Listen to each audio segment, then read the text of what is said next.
Sebuah kantor organisasi masyarakat atau ormas mengalami kerusakan parah setelah diserang oleh puluhan anggota Persaudaraan Setia Hati Trate atau PSHT. Insiden ini terjadi akibat pembacokan terhadap satpam sekolah. Sebelumnya, anggota LSM Gerhana membacok korban yang sedang berjaga di SMK Negeri 9 Argo Subur, Tangerang pada Senin 17 Maret 2025.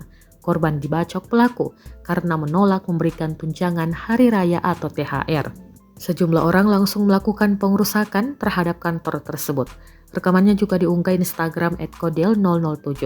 Beberapa bagian bangunan mengalami kerusakan signifikan, sementara sejumlah fasilitas di dalam kantor turut dihancurkan.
Download Tribun X sekarang, menghadirkan lokal menjadi Indonesia.